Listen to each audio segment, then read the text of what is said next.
সুন্দর মতো গোলানো শেষ। এখন আমরা এটাতে জাল করা দুধটা দেখেন কেমন হলো, দুধটা দেখেন, জাল করা দুধটাকে এর ভিতরে দিয়ে দিব। খাঁটি ষাঁড়ের দুধ।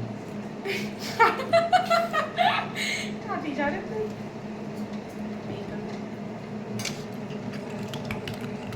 এবার এটাকে সুন্দর মতো গুলিয়ে গুলিয়ে গুলিয়ে, এটা কিন্তু আমরা 2টা ডিম দিয়ে বানিয়েছি। এটাকে সুন্দর মতো গুলিয়ে গুলিয়ে রেখে দিয়েছি। এখন আমরা চলে যাব কি বানাতে, ক্যারামেল বানাতে। চলো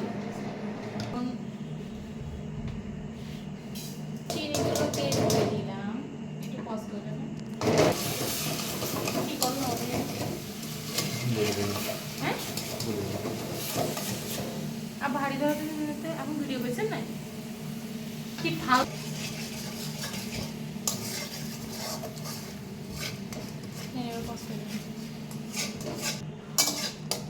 যখন এরকম কালার হয়ে যাবে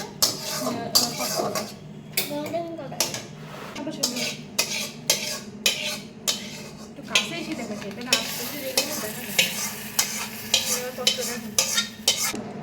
দেখা নেই না। দেখাও মা। এর মধ্যে ঢেলে দিচ্ছি সুন্দর করে।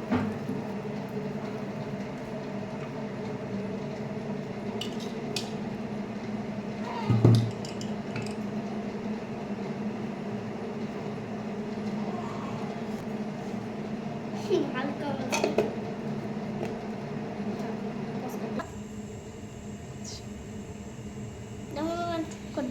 সরিজা